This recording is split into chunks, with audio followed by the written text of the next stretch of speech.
perbedaan itu adalah anugerah dan kodrati sifatnya. Dan kedua, semua ciptaannya itu mesti harus kita lakukan hal yang terbaik. Kalau dia harus dilayani yang terbaik, karena itu sama dengan melayani beliau, gitu. Betul, kan. Ya. Nah, tidak ada ruang bagi kita sebetulnya karena perbedaan itu, karena beliau juga yang memberi anugerah itu, untuk membenci. Tidak ada ruang. Betul.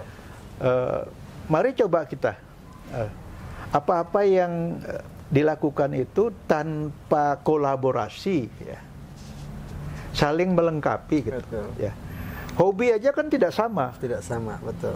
Apa semuanya harus mempunyai hobi yang sama? Enggak. Justru nggak ada seninya, iya, tidak betul. Ada. Jadi itu kolaborasi.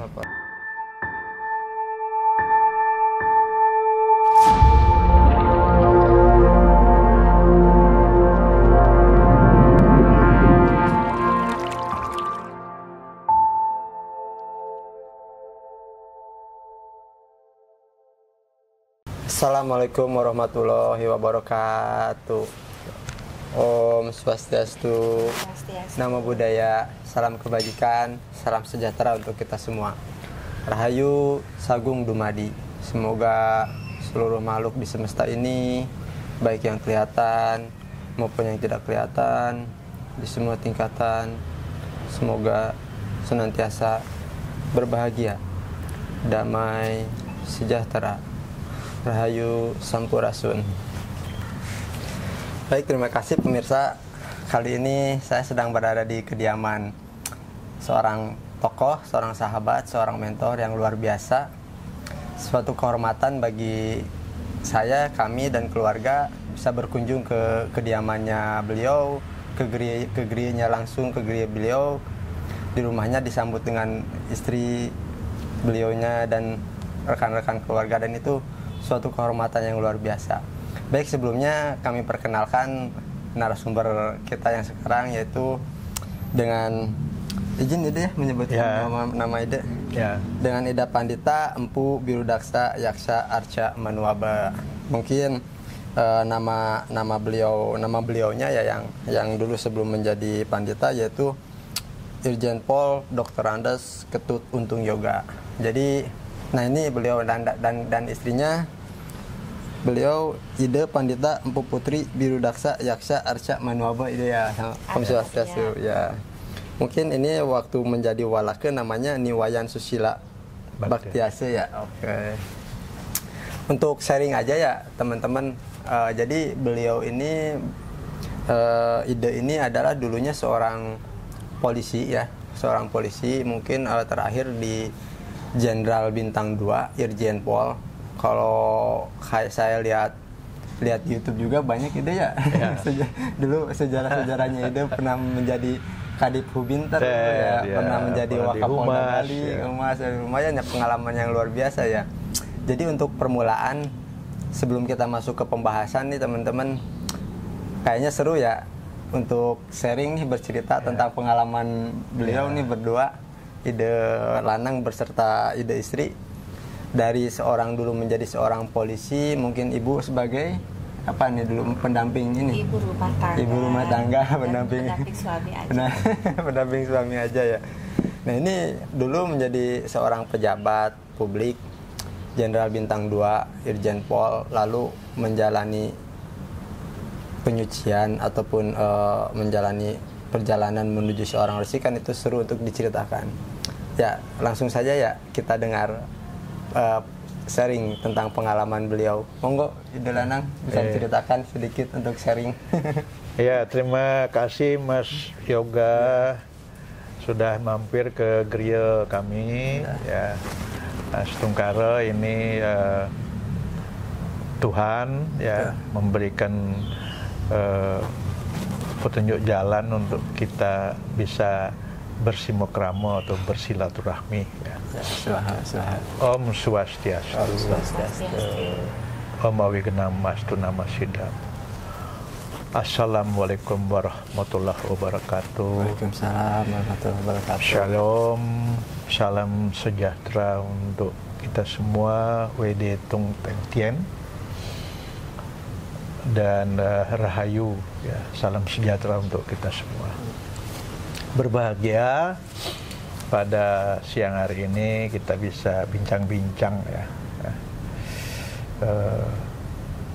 Saya diminta untuk berbagi ya ceritalah gitu ya. Betul. Memang saya pensiunan polisi ya, terakhirnya itu saya pernah ya, di kampung saya aja di Wakapolda di Bali, ya, di Kapolda di NTT. Setelah itu saya pernah di Lembang menjadi kepala sekolah calon-calon perwira tinggi itu. Di Hubinter ya, Kadit Hubinter ya.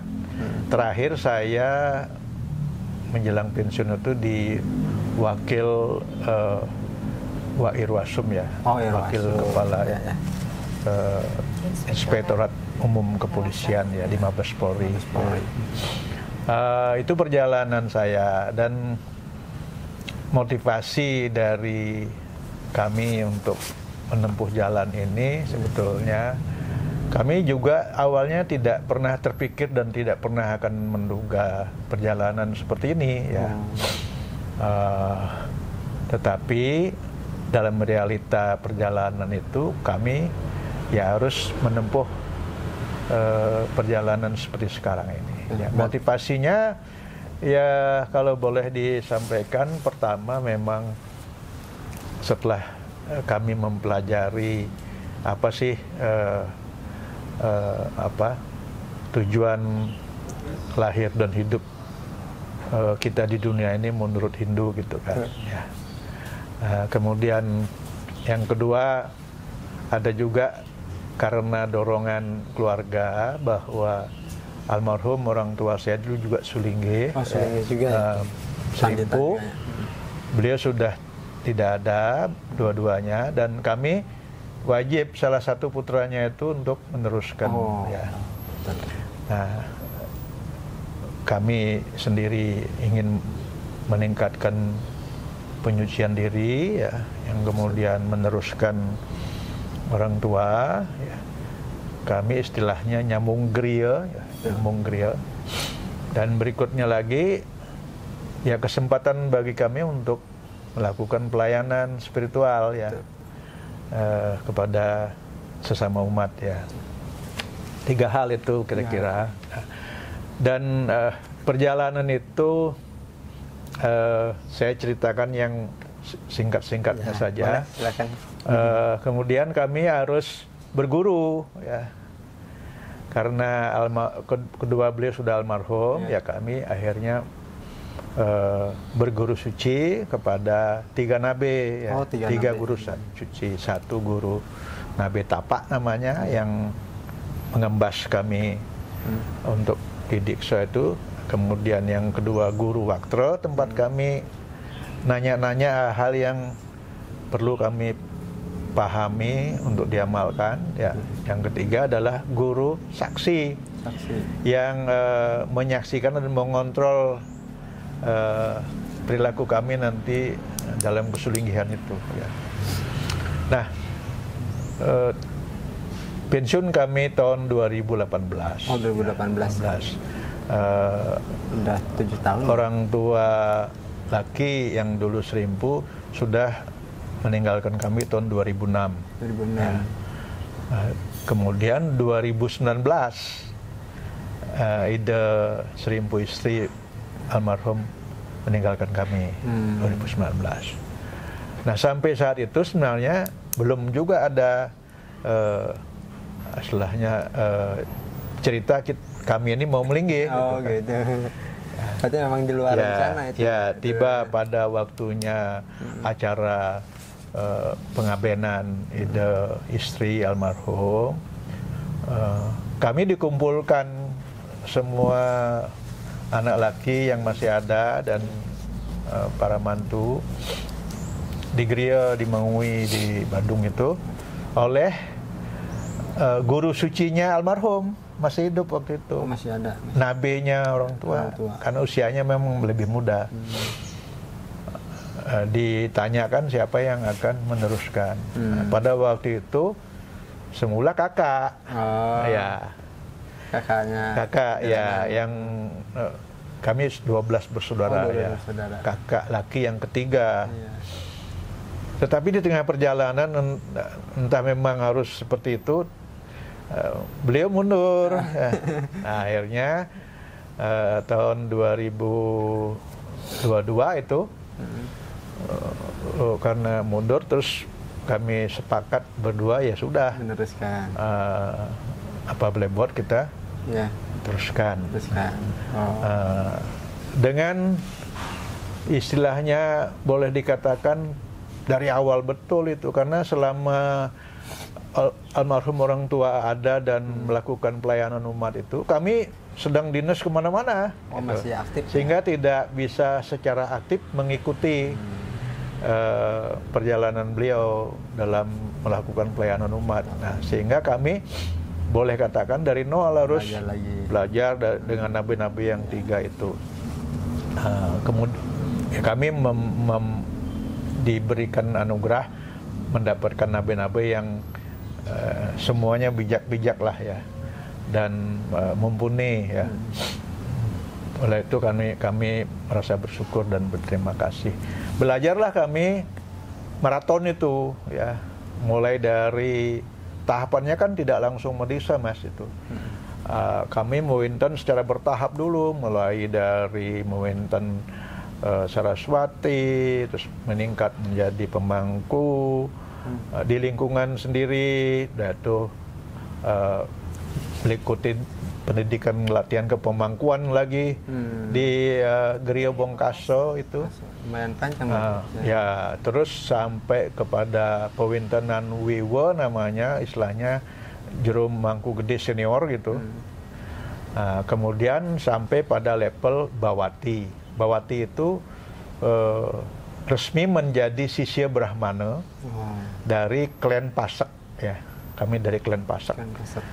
Resmi menjadi nana atau sisyanya 3 nabi itu. 3 nabi itu. Ya. Kemudian belajar terus bertahap sampai kemudian 2023 itu pas dengan hari feodalan di gereja kami di Mengui itu, kami dijadikan meningkat resmi menjadi Bawati ya. Bawati. Pandita bukan itu? Sebelum pandita ya, pandita. Bawati. Terus masih ada tahapan. Terus sampai akhirnya 2024 bulan Juli tanggal 6 resmilah kami dinobatkan atau didikse baik secara ritual maupun secara administratif menjadi pendeta klan Pasak yang disebut dengan Ida Sri Empu. Sri Empu ya. Nah, dengan Abhiseka yang tadi ya, Ida Pandita Empu Putra Birudaksa. Birudaksa itu adalah Biseka dari almarhum ya. Yaksa Acarya Manuaba itu adalah gabungan dari nabi-nabi kami ya. Berarti ada 3 nabi bersama.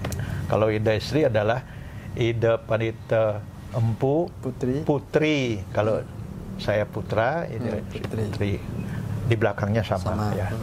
Nah, itulah ceritanya. Kami bersyukur sampai saat ini ya, kami juga doakan semuanya masih diberikan kesehatan ya, diberi umur untuk berikhtiar melakukan hal-hal yang menjadi kewajiban dalam swadharma yang digariskan ini. Amin. Ya, mungkin itu dia pemirsa ya, perjalanan seorang Ide Lanang beserta Ide Istri. Lumayan cukup panjang ya. Memang itu di luar prediksi, di luar rencana ya. Sama sekali. Kami tidak pernah berpikir, jangankan untuk menjadi sulinggi, Mas. Untuk jadi pemangku aja rasanya amat sangat impossible. Gitu ya. Tapi dengan berjalannya waktu, mungkin juga karena memang ini sudah jalan hidup kami gitu.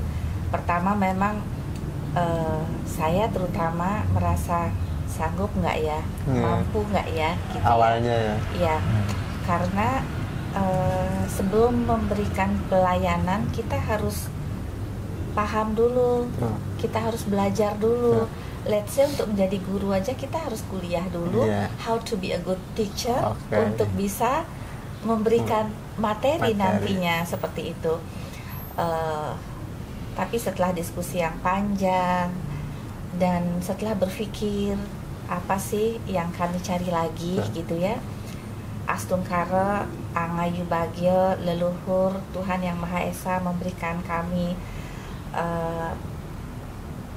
3 putra putri yang pada saat itu sudah semuanya tamat kuliah, sudah kerja, sehingga tidak ada lagi ganjalan di hati kami untuk masih punya kewajiban untuk nyekolahin anak dan sebagainya. Dan anak-anak pun setelah saya tanya, mereka bilang sepanjang mama happy lakukan saja. Mendukung saja, ya, support. Ya, setelah itu kami belajar step by step, banyak bertanya, dan bahkan sampai sekarang pun kami masih belajar.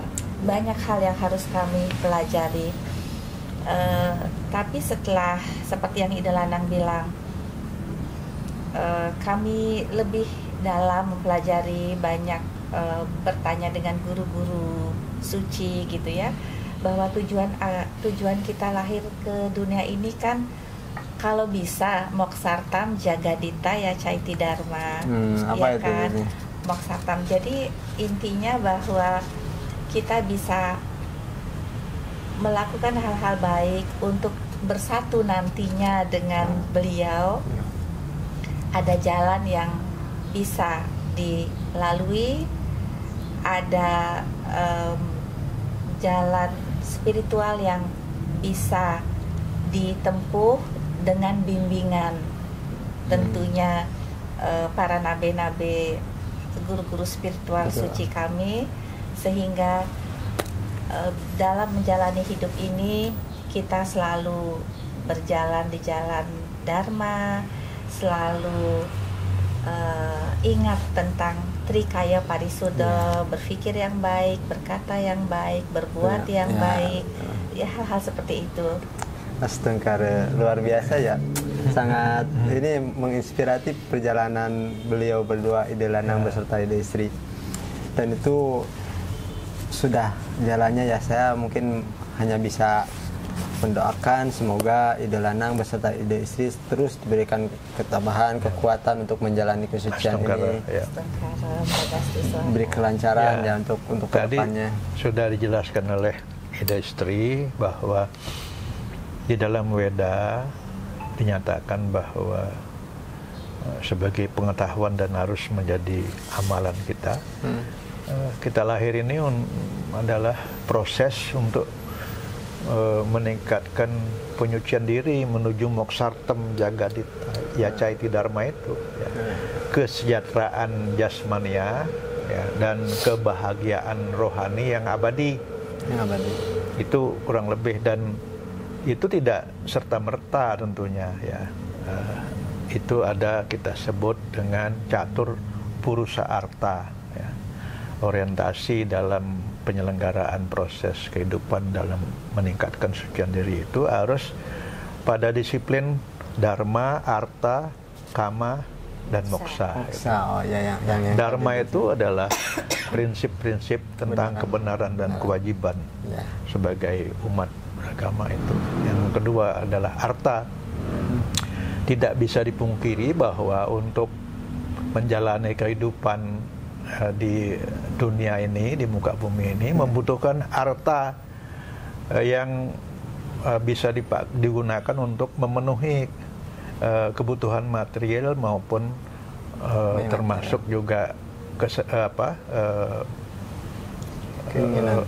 keinginan itu. Nah, yang ketiga kamo ya. Kamo itu nafsu ya. Nafsu juga keinginan, juga bisa kesenangan. Nah, arta maupun kama ini harus diperoleh berdasarkan dan kewajiban atau dharma ya. Istilahnya bahwa tidak sekedar cari, tidak sekedar penuhi keinginan, tapi tetap harus dijaga dalam pagar dharma kebenaran itu. Ya, itu. Jadi segala sesuatunya harus melalui proses ataupun cara-cara yang benar. Ya. Baik, mungkin itu ya permulaan awal para pemirsa, teman-teman, para pendengar yang budiman, sangat menginspiratif ya perjalanan beliau. Cuman kalau saya boleh tanya, kalau Ide Lanang sama Ide Sri ini asli dari Bali? Iya. Dua-duanya dari Bali. Ini karena iya. Saya lahir di Badung ya. Badung.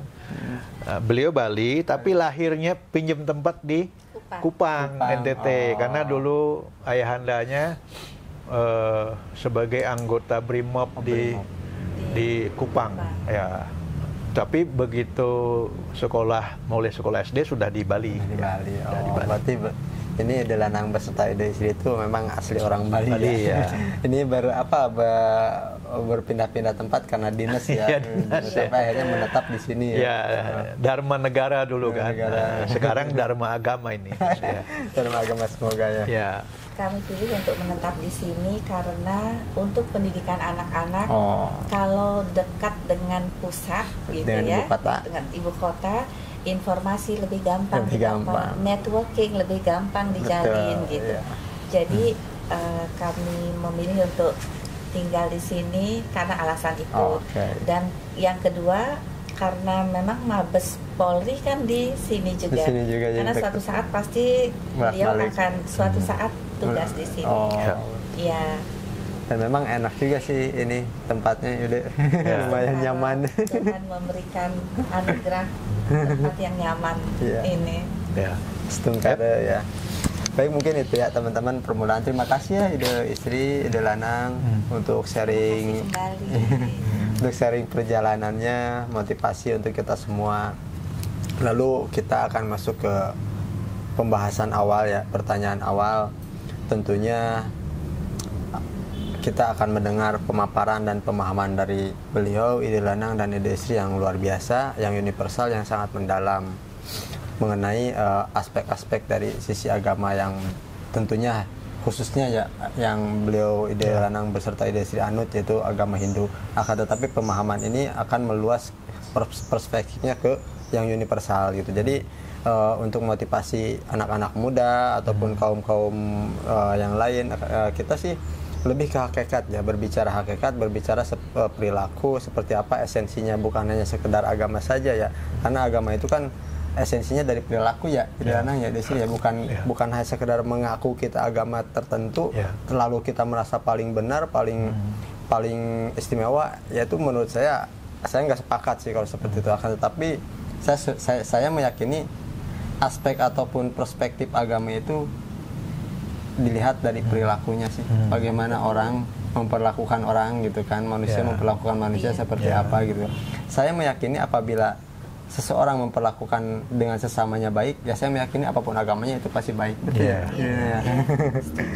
Mungkin kita masuk ke pertanyaan awal ya, yaitu mungkin nanti Ide Lanang beserta Ide Sri boleh dijelaskan ya secara perspektif Hindu itu sendiri. Saya ingin bertanya, apa makna dan tujuan hidup menurut ajaran Hindu? Monggo silakan, mau Ide Lanang dulu atau Ide Sri dulu? Ya, tadi sudah kita perbincangkan sebetulnya ya. Tujuan hakikinya itu adalah untuk moksha gitu ya. Moksha itu kalau dijelaskan tidak satu-satunya seperti cerita zaman dulu moksha itu hilang gitu ya. Nah, bisa juga dalam keadaan masih hidup ini perlahan kita menuju ke sana. Apa itu moksha? Apa unsur-unsur dari moksha itu? Kita sudah tidak lagi keterikatan kita itu dengan atau kemelekatan kita dengan hal-hal duniawi ya, material dan sebagainya gitu. Kita sudah lepas, bebas dari keterikatan itu. Ya. Yang kedua, tekun menjalankan kewajiban. Ya, kewajiban yang utama itu adalah bakti kepada Tuhan yang Maha Esa. Ya. Runtutan berikutnya adalah bahwa bakti kepada Tuhan yang Maha Esa itu juga bisa melalui pelayanan. Karena kita percaya dan yakin setiap ciptaannya ada rohnya. Ya. Roh itu adalah sinar suci dari Brahman itu sendiri. Nah, ketika kita melayani ciptaan-ciptaannya beliau itu, sama saja kita juga melakukan bakti kepada beliau ya secara tidak langsung ya. Ada dalam kutipan kitab suci kita itu Brahman Atman Aikyam gitu kan. Jadi Brahman Atman Aikyam itu sebenarnya Atman itu adalah Tuhan yang ada dalam diri kita sendiri gitu. Karena dia adalah sinar suci daripada Brahman ya. Itu jelas disebutkan dalam kitab suci kami itu. Nah, berikutnya makna yang kedua adalah di agama lain juga sama dengan bahasa yang berbeda. Ya. Bersyukur dan berbahagialah kita terlahir sebagai manusia. Wow. Karena di antara ciptaan Tuhan yang lain itu hanya manusialah yang diberi akal dan budi. Ya. Dengan akal dan budi itulah memungkinkan kita bisa melakukan peningkatan kualitas diri dengan melakukan pensucian. Ya. Pensucian secara bertahap untuk meraih tujuan hakiki, yaitu saya kira itu. Ya. Mungkin mau ditambahkan oleh ide istri atau lanjut ke pertanyaan berikutnya? Aja sudah semua dijelaskan. Sudah semua baik ya. Mungkin itu penjelasan dari ide Lanang mengenai makna dan tujuan hidup menurut ajaran Hindu ya sudah sangat mengerucut ya, sudah sangat koherensif, dan semoga teman-teman ataupun anak muda di luar sana bisa dengan mudah memahami pemaparan dari beliau. Menurut saya sih sudah sangat luar biasa ya pemaparannya dan mudah dicerna untuk kita semua. Lalu yang kedua mungkin boleh dijawab oleh ide Lanang, ide istri. Ya. Yang kedua, pertanyaan kedua, yaitu bagaimana konsep Dharma dalam kehidupan sehari-hari? Atau mau ditambahkan oleh ide Lanang boleh. Ide Dharma dalam kehidupan sehari-hari. Ya, konsep Dharma ini. Konsep Dharma menurut saya pribadi itu dalam sehari-hari ya seperti yang tadi saya bilang, kita berusaha untuk berpikir yang baik, berkata yang baik, berbuat yang baik, yang di dalam agama Hindu disebut Trikaya Parisuddha. Itu bisa kita lakukan sehari-hari dengan siapa saja. Dalam kehidupan sehari-hari saya sebagai ibu dari 3 anak, untuk ngobrol, berbicara dengan mereka sesuai dengan umurnya, saya harus belajar. Saya harus belajar bagaimana saya ngobrol dengan anak saya pada saat mereka umur balita, mereka remaja, mereka sekarang sudah dewasa, dan yang berbeda-beda karakter ya. Dengan berbeda karakter 3 anak ini, sehingga message saya sampai gitu. Hal kecil, karena sebagai ibu, semua orang tua sayang dengan anaknya, tidak diragukan lagi. Pertanyaannya adalah apakah si anak merasa bahwa orang tuanya sayang dengan dia? Belum tentu ya. Iya kan? Jadi bagaimana message itu sampai ke anak itu yang paling penting, dan anak juga akan mencontoh bagaimana kita berkomunikasi dengan orang lain di luar kita ya, dengan ART kah, dengan driver atau dengan teman-teman gitu. Dengan berpikir yang baik, dengan berkata yang baik, dengan positive thinking, moga-moga hal positif juga yang akan kita dapatkan. Begitu juga dengan dalam kehidupan kita sehari-hari, harmonisasi dengan lingkungan, ada kita dalam agama kita disebut Trihita Karana. Mungkin sudah dijelaskan oleh Delanang tadi. Trihita Karana, hubungan yang harmonis dengan Tuhan, Pencipta, dengan sesama manusia, dan juga kelemahan ya, pewongan ya, seperti itu. Dan dalam kehidupan sehari-hari bisa kita lakukan setiap pagi. Sekarang ini setelah menjadi sulinggih, beliau akan nyuryo sewano. Kewajiban seorang sulinggih itu adalah salah satu nyuryo sewano, ya, membanten, mempersembahkan beriadnya. Tuhan tidak minta, tapi sebagai rasa syukur, rasa bakti kita kepada Tuhan, kepada Pencipta, kita mempersembahkan sesajen. Iya. Baik, saya kebetulan ide istri menyinggung sesajen, saya ingin menyampaikan juga ya, bahwa sesajen ataupun ini kan kalau mohon maaf ya, saya kalau di konsep Muslim itu atau Islam itu masih menjadi debatable. Kenapa menjadi debatable? Sebagian orang Muslim itu menganggap itu adalah sesat ataupun pesugihan lah ataupun musyrik lah. Karena orang Islam ada yang beranggapan seperti itu, orang Islam lainnya pun ada yang melakukan sesajen seperti itu. Akan tetapi saya melihat lebih ke tujuannya ya, tujuan yang tentunya yang baik ya. Kalau yang dikatakan itu untuk memelihara jin dan yang lain sebagainya, saya nggak tahu lah.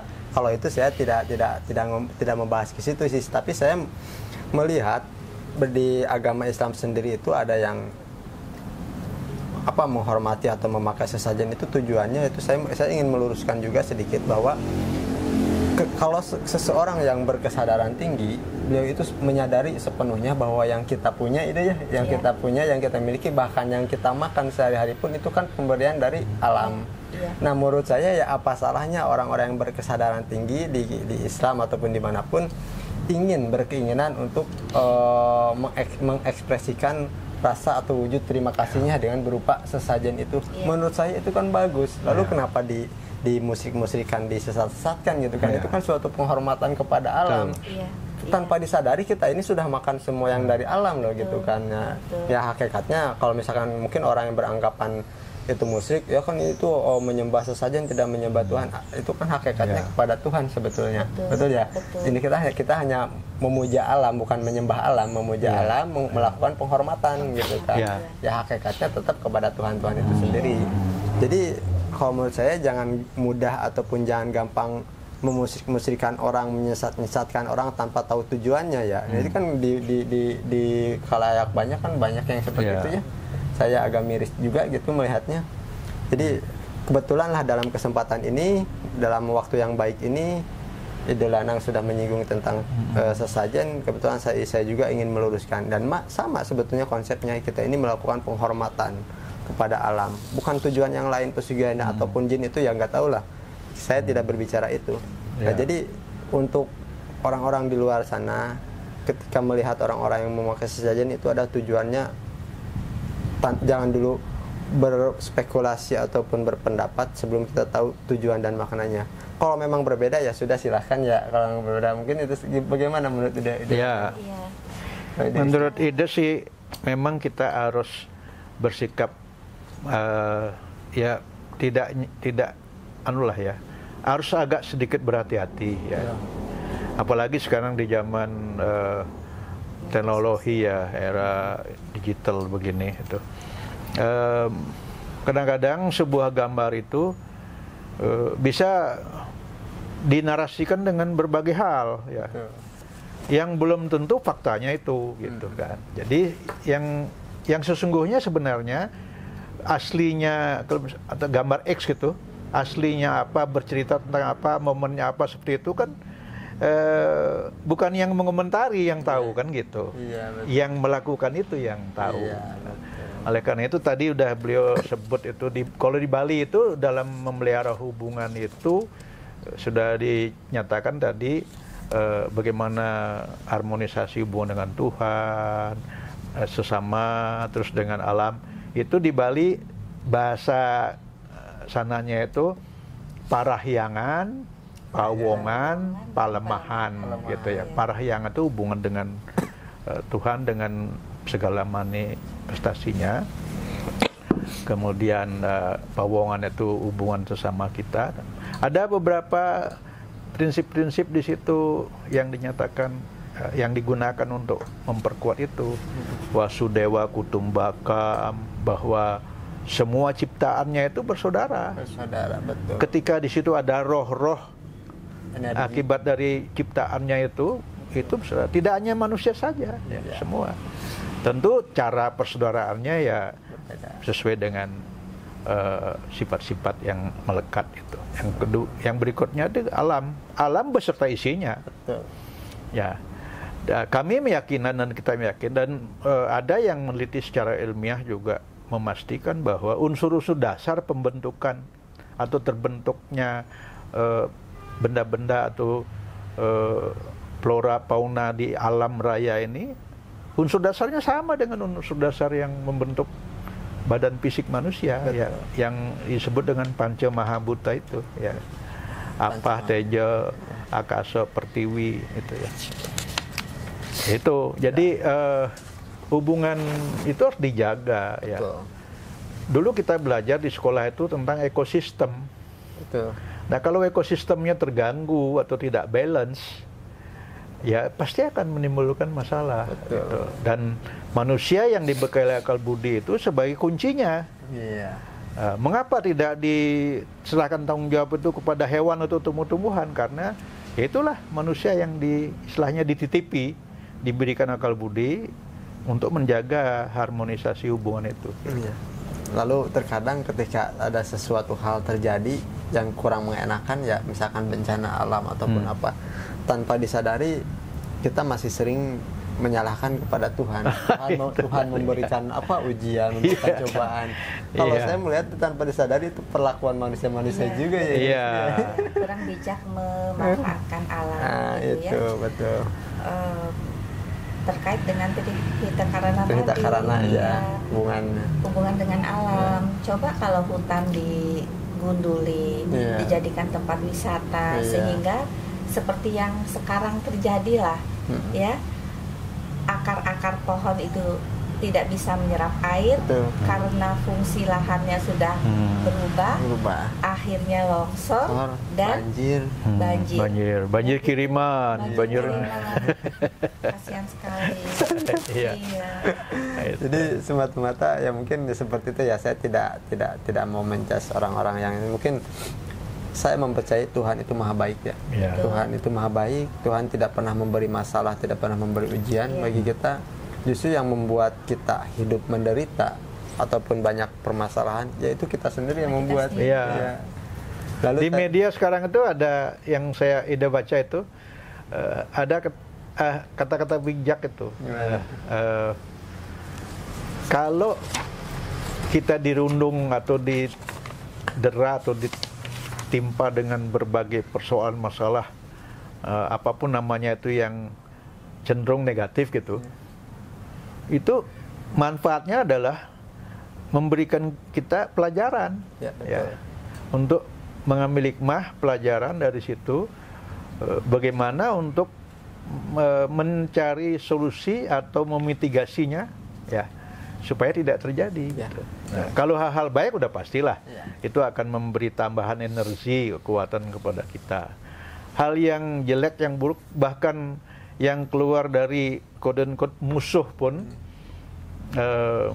itu bisa menjadi, dibalik itu bisa menjadi hal yang memberi pelajaran kepada kita. Ya, karena itu isi dunia ini kan tadi sudah dibilang ruwa bineda, tidak baik semuanya, ada dinamikanya gitu kan, sehingga justru dengan ujian-ujian dan tempaan-tempaan itu sering membuat seseorang itu menjadi teruji, matang, ya tuh, terus bijaksana gitu. Karena pasti butuh kebijaksanaan, ya. Karena ketidaksempurnaan manusia itu dia butuh bijaksana. Artinya perlu ada ruang untuk mengakomodir dan memaklumi hal-hal yang tidak sempurna itu atas yang seyogianya bisa diakomodir gitu. Siap.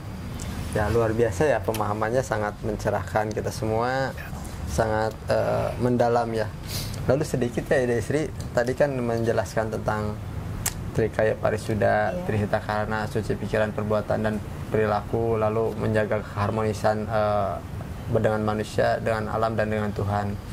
Dan itu kan tadi Ida Isri pun bercerita dengan mengurus anak-anak gitu kan, dengan penuh cinta kasih gitu kan. Lalu bagaimana anak itu bisa merasakan atau tidak kasih sayang kita. Nah, itu kan tidak terlepas dengan kita memberikan cinta ya.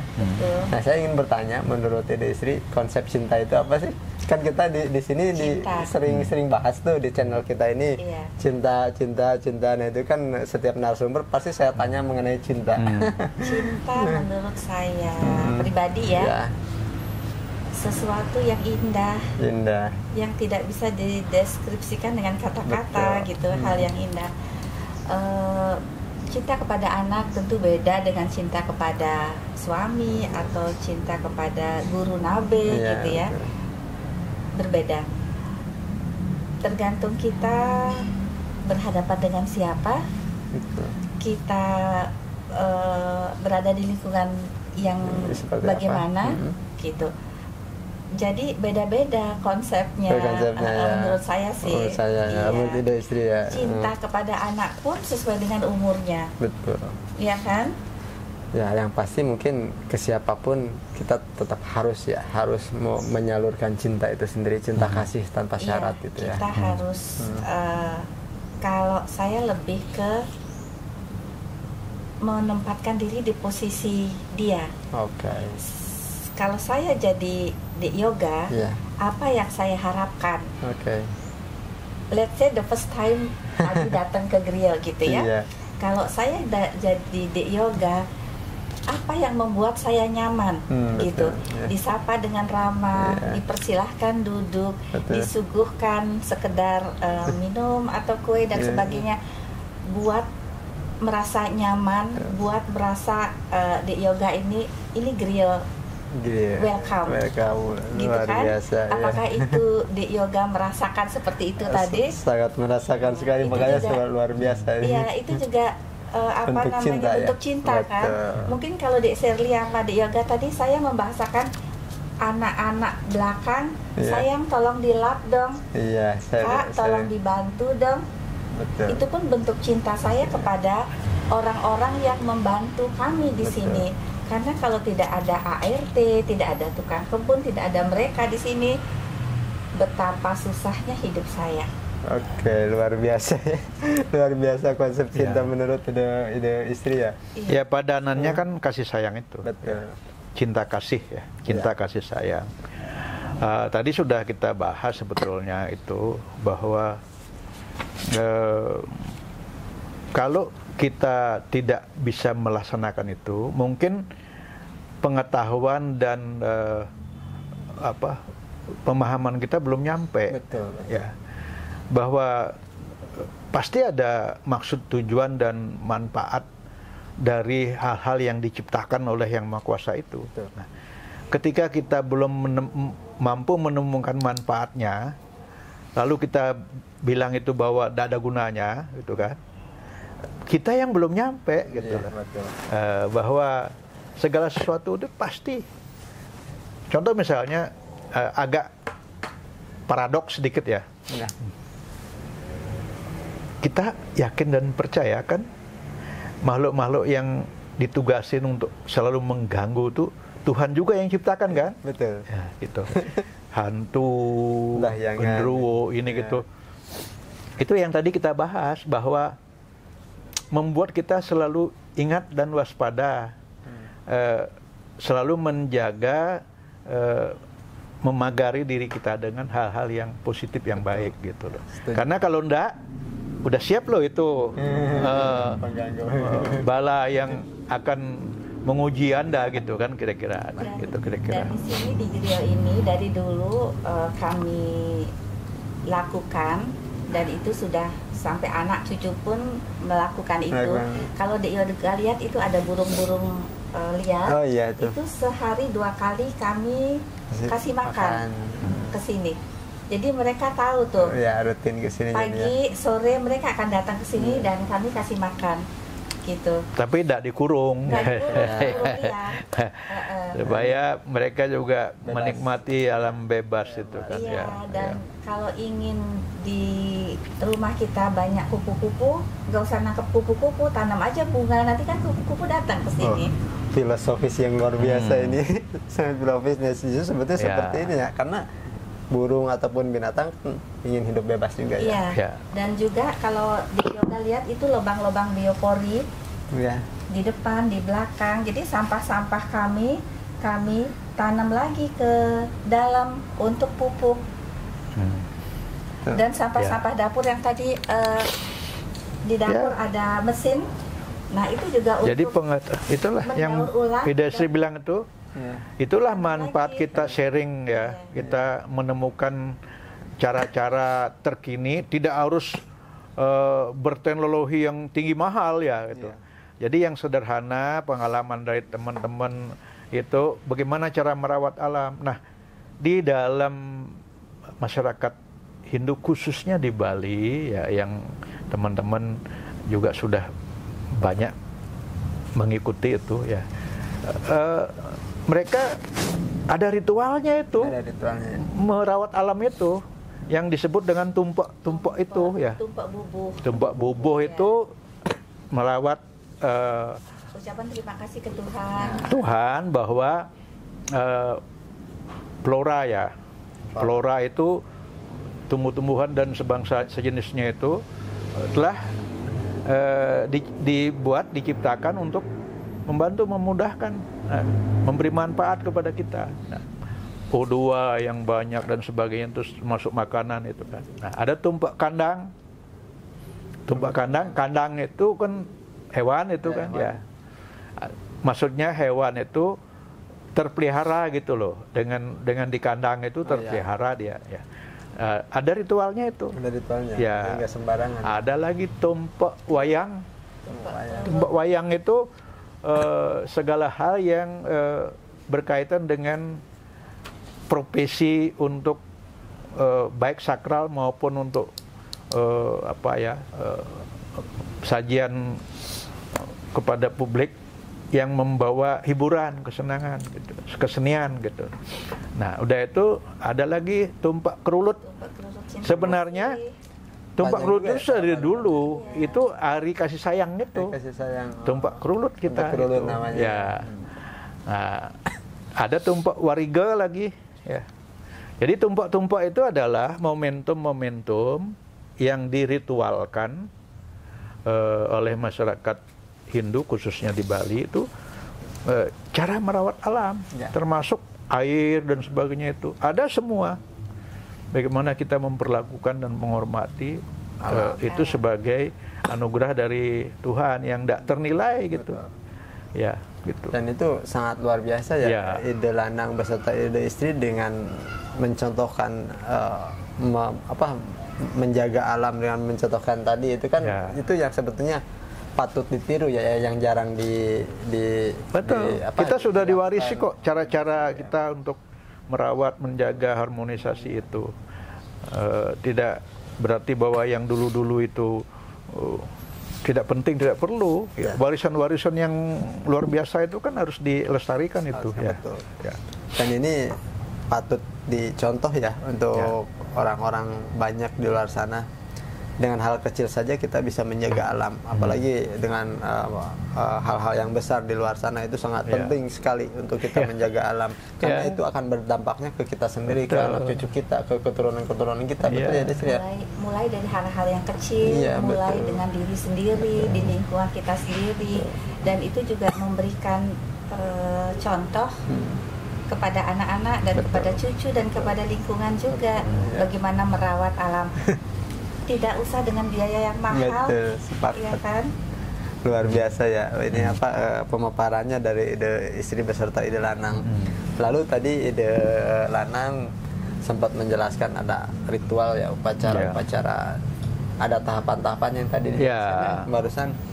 Nah, saya melihat bahwa Hindu ataupun Bali itu kan kental sekali ya dengan apa upacara seperti itu. Lalu bagaimana sih upacara seperti upacara yadnya dan persembahan purnama film begitu penting bagi tradisi Hindu? Iya. Itu seperti apa penjelasannya? Jadi tadi sudah disebutkan bahwa ada 3 kerangka dasar ya dalam agama Hindu itu: tatwa, susvila atau etika, dan upakara atau upacara ya.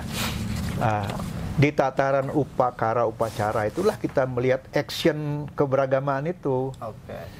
Dengan cirinya sendiri-sendiri ya. Di Bali disebut desa Kalapatra, desa Mawacara. Jadi adat, budaya dan tradisi mewarnai kedaerahan.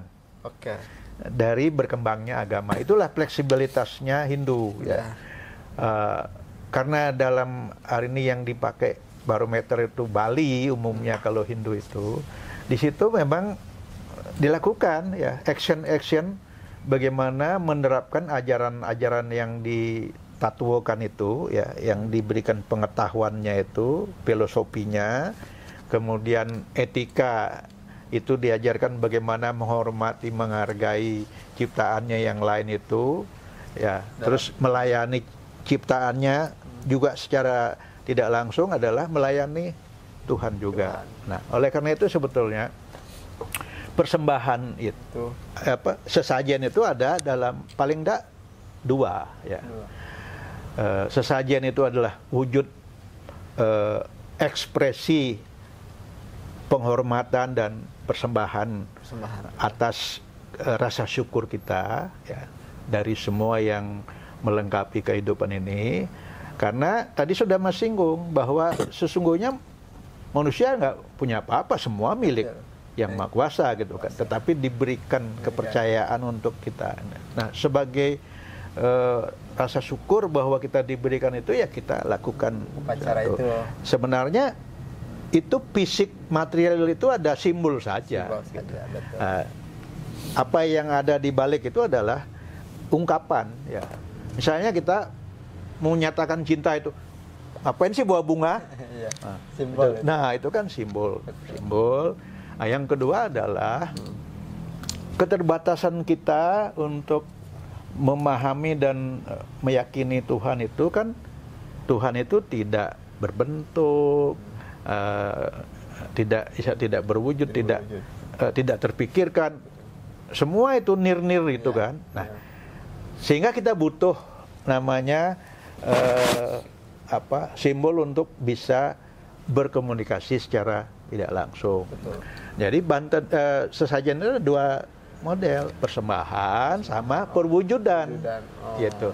Yang ada namanya daksina, linggih atau pejati gitu. Ya. Kita asosiasikan bahwa dengan mantra-mantra dan puja-puja dan pensucian diri itu kita istilahnya fokuskan beliau di sana gitu ya, berstana temporary ya, selama kita butuhkan itu. Nah, semua ini di dalam Hindu itu sangat diberi ruang. Tadi dengan desa Kalapatra, desa Mawacara, artinya kita menyadari keragaman adat, tradisi dan budaya ya. Walaupun sama-sama Hindu, misalnya yang di Jawa bentuk dan cara mempersiapkan sesajen itu berbeda dengan yang di Bali. Di Bali pun walaupun sebut Bali gitu, tiap daerahnya masing-masing itu juga ada karakteristiknya sendiri-sendiri ya. Dan Ida Sri tadi sudah bilang, sesajen itu persembahan, bukan permintaan ya. Persembahan. Jadi harus dari ketulus ikhlasan ya. Dalam bahasa Hindunya itu lascarya gitu. Lascarya itu dari ketulus ikhlasan. Karena betapa besar yadnya pengorbanan suci Tuhan itu sejak menciptakan itu. Jadi alam ini karena korban suci dari Tuhan. Dan terus merawat sampai kepada siklus penggantian yang sudah usang gitu, beliau terus beriatnya gitu loh. Sebetulnya yatnya yang kita lakukan nggak ada seberapanya dari yatnya besarnya yang Maha Kuasa itu. Sehingga itulah ungkapan ekspresi wujud dari persembahan itu. Jadi mungkin kalau bahasa simpulkan itu upacara itu sebagai simbol apa tadi tuh sebagai rasa syukur, ya, persembahan gitu. Wujud bakti kita ya. Mungkin sama halnya dengan kayak kita di sekolah-sekolah kan sering upacara menghormati para pahlawan yang sudah tiada dalam dahulu kita ya. Mungkin itu sama halnya seperti itu mungkin ya. Jadi untuk menghormati gitu kan ya upacara itu. Jadi bukan hal yang mungkin dibilang terlalu kental ataupun apa. Jadi memang orang-orang yang berkesadaran tinggi terutama di Bali itu sangat menghormati alam dan sekitarnya dengan bentuk upacara seperti itu ya. Prosesi bisa memahami seperti itu ya.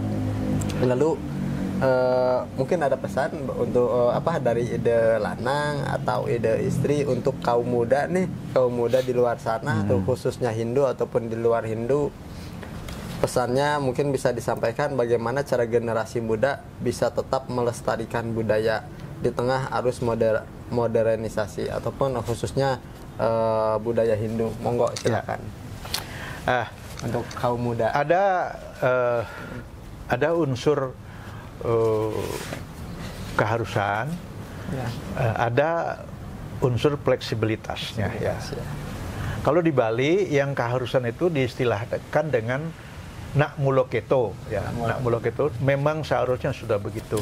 Nah, apa itu antara lain ya? Hal-hal yang tersurat dalam sloka-sloka kitab suci itu, karena itu bukan buatan manusia ya. Jadi Maharsi itu hanya menghimpun dari sabda-sabda Tuhan gitu. Artinya bukan buatan manusia. Maka dia disebut bersifat abadi dan memang teruji. Kitab Weda itu kapanpun itu dibaca dan dimaknai tidak lekang gitu. Beda dengan yang murni buatan manusia ya. Dia itu, makanya tadi ada kebijaksanaan leluhur kami itu desa, kala itu waktu, zaman gitu kan. Desa itu lingkungan dan dengan aturannya gitu tradisinya, tradisinya. Waktu, pergeseran waktu. Patra itu pattern itu ageman. Ya, kalau di Bali diterjemahkan dalam awig-awig. Ya, dalam perarem atur pelaksanaan gitu. Nah, karena melihat itu keragaman perbedaan dan tidak dalam satu persepsi yang utuh tentang bentuk wujud persembahan itu, gitu. Sehingga di situ ya menerima, bisa memaklumi adanya perbedaan itu. Nah, terkait dengan yang Mas tanyakan tadi tentang kaum muda ya. Kaum muda itu bahwa ini generasi muda. Ya, generasi muda itu dalam satu hal memang harus mengerti tattwa dan filosofi prinsip-prinsip beragama Hindu itu. Ya. Nah, yang kedua, karena yang pasti itu adalah perubahan, maka perubahan itu ada pada bagian actionnya, ya. Etika dan susila itu mungkin relatif karena itu nilai-nilai luhur ya. Mungkin abad manapun itu relatif masih bungkusannya hanya beda beda kemasan ya. Tetapi di upakara atau bentuk praktek keberagamaan ini, di sinilah yang fleksibel ya. Fleksibilitasnya itu mengikuti perkembangan zaman ya. Dan mengikuti habitat yang ada di lingkungan itu. Ya, contoh aja misalnya kami di Bali apa-apa itu dengan janur, dengan ini. Bayangkan saja kalau salah satu umat itu kemudian ada di Tanah Arab. Ya, di mana mau nyari barang-barang itu? Bunga yang selalu segar itu kan sulit itu. Nah, mungkin di situ. Makanya ada satu pemungkasnya itu. Ketika sarana-sarana itu tidak ada, maka ada unsur-unsur yang minimal itu ya. Toyam, puspam, palem, ada 4 unsur itu. Kalau hal-hal itu tidak ada, bahkan kalau sangat terpaksa sekali ya cukup asap aja dupa gitu. Ya itu. Nggak ada juga ya dengan mengacap lah. Ngacap itu dengan hening ya, dengan hening. Itulah kira-kira betapa fleksibelnya. Artinya tidak boleh terkendala kita beragama Hindu itu oleh keterbatasan itu, karena ruang itu diberikan bagaimana mengakomodasi praktek beragama Hindu itu menurut Desa Kalapatra dan Desa Mawacara itu. Gitu. Baik. Mungkin ada istri mau menambahkan atau cukup? Untuk kaum muda mungkin ada pesan. Di dalam agama Hindu kan ada tingkatannya ya. Kalau kaum muda mungkin masih masa Brahmacari gitu ya. Brahmacari atau masa Grihastha, masa berumah tangga. Mereka lebih disibukkan oleh kegiatan-kegiatan sesuai dengan umurnya gitu. Iya kan? Jadi mungkin lebih fleksibel ya biasanya. Lebih fleksibel untuk hal-hal seperti itu ya. Mungkin yang penting juga sebenarnya simultan, tapi ini kesadaran akan pembentukan attitude, karakter, watak, harus ada kesadaran dari generasi muda. Nah, para orang tua dan tokoh setidaknya juga harus sadar agar menyiapkan dirinya menjadi role model, menjadi tauladan. Dalam aplikasi maksudnya, bukan sekedar hanya memberitahu, menasihati. Karena yang lebih sensi itu adalah meniru. Daripada ngomongin atau mendoktrin itu, yang lebih kental itu adalah sikap menirunya itu. Oleh karena itu harus sadar bahwa dia menjadi role model untuk implementasi keberagamaan itu. Ya. Mungkin sebelum kita tutup, saya ingin mempertanyakan satu pertanyaan lagi. Boleh dijawab sama Ide Lanang ataupun Ide Istri, monggo bergantian. Ide Lanang beserta Ide Istri kan memilih jalan Hindu memang ya, Hindu. Nah lalu bagaimana sih tentang Hindu itu sendiri memandang perbedaan agama? Hindu memandang perbedaan agama dan keragaman budaya di Indonesia. Bagaimana cara Hindu memandang itu? Maksudnya gitu, maksud pertanyaannya. Beliau dulu. Iya, semua agama ya. Dan ini dalam analisis atau pendapat individual leader menyikapi hal itu begini ya. Ada hal-hal yang kodrati. Apakah orang bisa memilih saya harus lahir di lingkungan keluarga raja, saya harus lahir di lingkungan yang kaya raya? Kan itu bukan kodrat ya. Atau boleh katakan jodoh paket.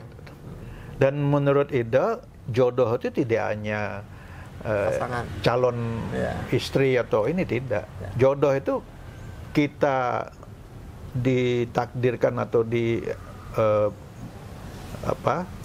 diberi kesempatan untuk terlahir di keluarga ini, keluarga itu paket jodoh juga. Gitu loh. Dan semua yang berketuhanan pasti meyakini itu. Walaupun setelah berjalan ada setelah lahir di dunia ini kan kesempatan yang luas dan sangat merdeka untuk meningkatkan kualitas apapun gitu. Memilih apapun gitu ya. Kualitas, kapasitas diri gitu kan. Nah,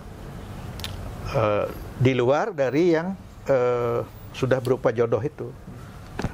Nah, karena itu menurut kami bahwa karena perbedaan itu adalah anugerah dan kodrati sifatnya, dan kedua semua ciptaannya itu mesti harus kita lakukan hal yang terbaik. Kalau dia harus dilayani yang terbaik, karena itu sama dengan melayani beliau, gitu. Betul, kan. Ya. Nah, tidak ada ruang bagi kita sebetulnya karena perbedaan itu, karena beliau juga yang memberi anugerah itu, untuk membenci. Tidak ada ruang. Betul. Mari coba kita apa-apa yang dilakukan itu tanpa kolaborasi, ya, saling melengkapi, gitu. Betul. Ya. Hobi aja kan tidak sama. Tidak sama, betul. Apa semuanya harus mempunyai hobi yang sama? Enggak. Justru nggak ada seninya, iya, tidak betul. Ada. Jadi itu kolaborasi. Ya. Listrik misalnya menyala menjadi manfaat, menjadi terang itu ketika kutub positif dan negatifnya bertemu. Gitu. Jadi sebenarnya pengetahuan kita yang harus kita tingkatkan untuk memahami perbedaan itu. Setelah memahami, mengambil sisi positif. Betul. Mananya yang bisa dikolaborasikan untuk memberi manfaat yang lebih besar, ya. Rugi kita kalau fokus kepada yang tidak sama itu sebagai hal negatif. Betul. Nah, yang terjadi kerenggangan, iya, gitu. Nah, padahal cinta kasih itu adalah itu butuh tangan-tangan yang ayem, adem, ya, ngayomi, gitu, supaya satu sama lain itu. Sebenarnya si kembar aja nggak sama. Betul, gitu. Nggak sama, ya. 100%. Si kembar apapun namanya itu nggak sama. Nah, mengapa nggak sama? Kira-kira kalau kita ngasih, kalau sama kita nggak bisa mengenalnya, gitu kan? Betul, ya. Mana yang mana nih, gitu kan? Ya. Tetap itu harus perbedaan itu harus ada. Saya pernah baca itu orang belajar tentang panjang benang itu, setelah dipotong 1 meter semeter, setelah pakai kaca pembesar tidak sama. Tidak sama. Ya. Oleh karena itu dasarnya adalah positive thinking. Ya, harus jadi positif dan melihat manfaat. Perbedaan itu harus dipandang sebagai kekayaan, ya, sebagai karakteristik dan kekayaan, ya. Jadi bijaksanalah kita Ide Sri ya untuk melihat perbedaan itu, dasarnya pengetahuan, ya. Mungkin menurut Ide Sri. Pertanyaan Mas mengingatkan saya kepada buku anak saya. Jadi anak saya Made Budi Perwira Putra yang kedua buat buku waktu dia umur 12 tahun. Oh, 12 tahun buat buku. Nanti saya kasih bukunya. Baik. Made Budi Springboard Town namanya. Yeah. Jadi kita memang diciptakan berbeda. Betul. Gitu ya. Kita harus respect other people's, love other people's, gitu ya, sehingga kita bisa hidup harmonis. Betul. Kalau semua sama seragam pasti monoton, nggak ya seru, kan? Ya. Taman yang indah aja dihiasi oleh berbagai macam bunga, tanaman. Tidak hanya satu bunga saja. Betul. Jadi bisa, ya kan, bisa menghasilkan keharmonisan. Kalau yoga ingin jalan-jalan ke luar negeri itu, ingin melihat yang sama atau yang beda, bahkan yang unik, yang kan? Berbeda, ya. yang unik. Ya. Kita di negara tropis nih, kalau ngelihat orang main ski gitu kayaknya asik banget ya. Yeah. Lihat misalnya pada saat autumn musim salju, pakai baju yang cantik banget kelihatannya. Coba kalau kita pakai begitu di sini, kepanasan. Iya, betul. Jadi memang menarik, ya, unik, dan ya boleh dikatakan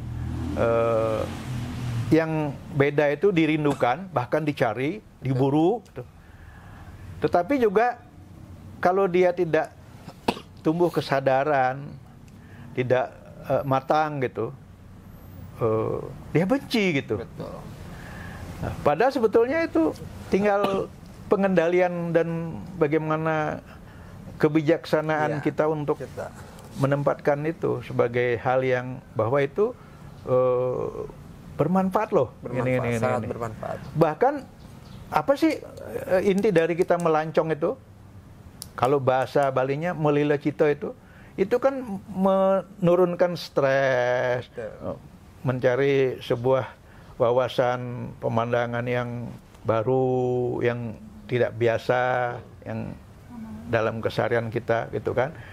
Itu kan perbedaan dan bahkan orang marketing bilang kalau ingin produknya itu gampang dikenal itu cari pembedaan, buat seunik mungkin gitu kan, as unique as you can gitu kan. Nah, jadi bahkan dibuat gitu loh, buat perbedaan itu ya. Nah, kalau ada perbedaan yang alamiah itu mestinya lebih tinggi nilainya itu. Betul. Karena dari Tuhan sendiri yang.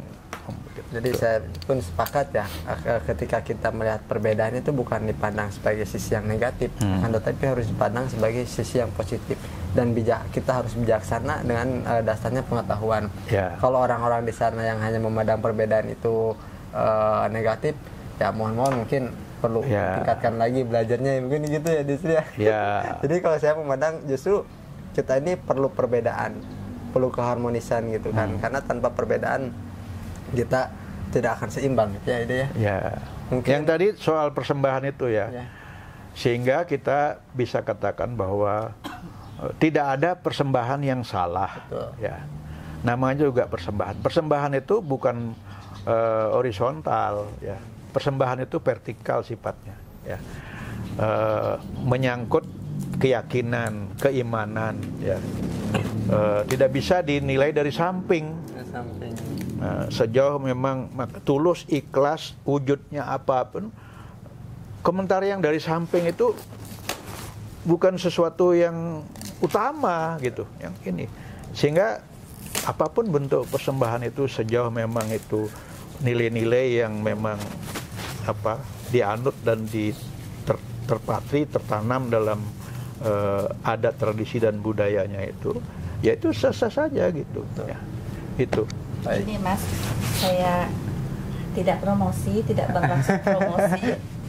Nyambung dengan apa yang tadi Mas bilang, the world is full of color. Betul. We could never imagine how the world would be like if everything and everyone has the same color.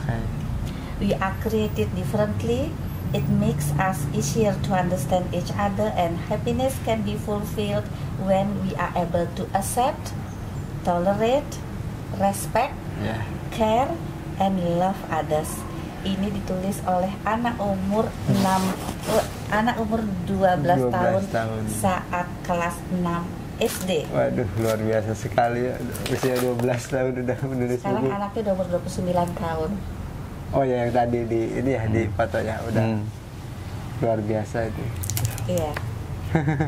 Sangat. Jadi perbedaan itu sangat indah sekali. Betul. Kalau kita bisa memaknainya. Betul. Saya sepakat sekali. Terima kasih ya istri Ide Lanang. Sama-sama. Terima kasih ya, ini kita dihadiahin buku nih dari anak beliau. Saya di autornya lagi nggak di Grill sekarang. Ya. Lagi di mana tuh Dia tinggal di Tangerang ya. Iya. Terima kasih ya, ini Ide Lanang, Ide Istri. Sama-sama. Hadiah bukunya. Udah. Tadi Ida sudah sampaikan dan Ida juga sudah pesan kepada anak-anak kami, pemuda-pemuda generasi penerus kami. Ya, dalam realitas maupun dalam perspektif ke depan ini ya, memang Ida akui bahwa tantangan semakin sulit ya, tantangan untuk survive dalam kehidupan itu semakin sulit ya. Tapi tidak harus membuat kita patah harang atau putus asa ya. Sejauh kita matang, kuat dalam serada dan bakti ya, dalam iman dan takwa kita.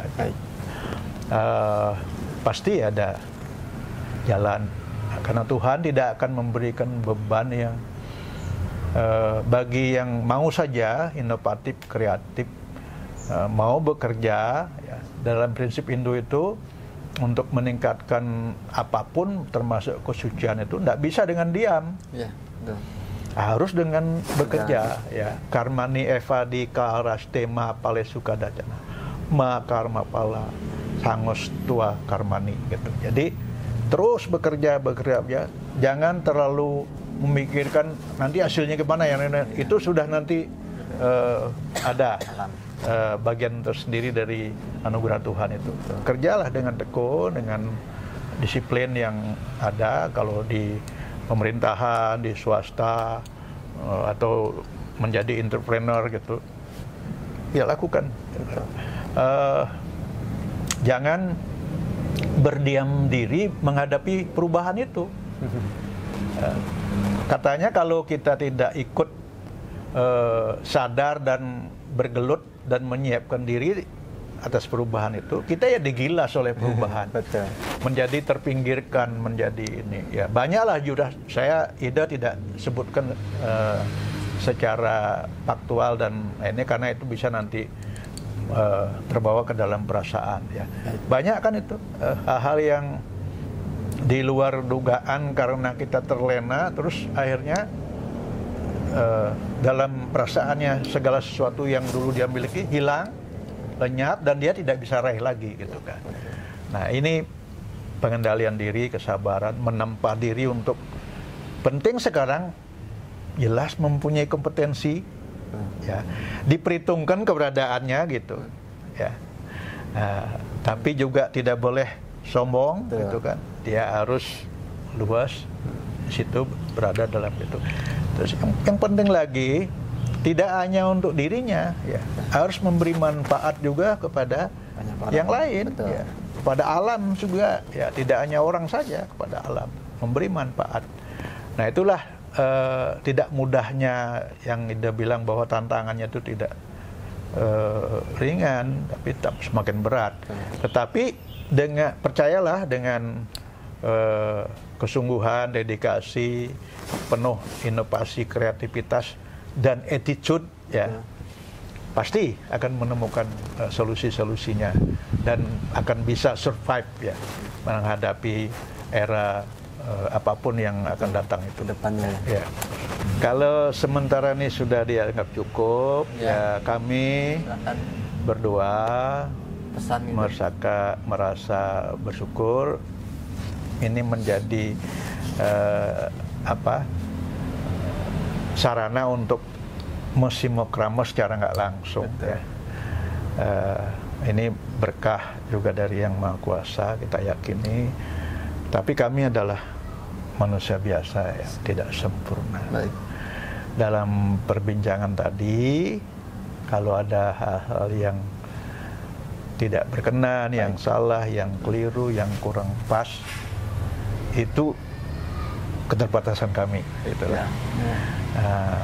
Biarlah beliau-beliau yang wikan, yang mempunyai pengetahuan lebih, meluruskannya nanti. Baik, ya. Dan kami berasal dari Bali, daerahnya Badung. Ada kata-katanya, Badung, ibu kotanya Semarapura. Mangupura. Badung, ibu kotanya Mangupura. Yen wenten kirang-kirang, kirang langkung, nunas ampura. Maksudnya gini, kalau ada hal-hal yang salah, kurang, tidak baik, kami mohon maaf. Mohon maaf ya kepada pemirsa, kepada publik. Baik, ini terima kasih sekali ya kepada Ide Lanang, Ide Sri, pemahaman dan pemaparan yang luar biasa, edukasi yang sangat luar biasa buat saya pribadi ataupun buat yang lain. Mungkin sebelum ini saya tutup, izinkan saya dan keluarga berterima kasih kepada Ide Istri dan Ide Lanang. Terima kasih ya sudah menerima kami dan keluarga dengan baik. Itu suatu kehormatan yang luar biasa. Semoga di lain waktu, di kesempatan yang lain kita bisa bersilaturahmi kembali, bisa berjumpa, bersengkrama lagi. Mungkin sebelum kita tutup, mungkin ada yang mau disampaikan atau tidak? Singkat saja, singkat boleh. Kalau ini pesan quotes. Kami masih harus banyak belajar. Kami walaupun sampai di titik ini banyak hal yang belum kami ketahui, dan mari kita sama-sama belajar Oke, baik. Tepuk tangan dulu dong. Baik, terima kasih kepada pemirsa, sahabat, pendengar yang budiman, yang setia.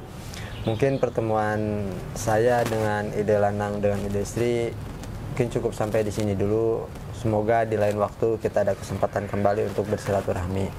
Terima kasih, jangan lupa terus tonton channel kami, jangan lupa like, komen, dan subscribe. Wabillahi taufiq wal hidayah. Assalamualaikum warahmatullahi wabarakatuh. Kami tutup dengan salam Paramasanti. Om Santi Santi Santi Om.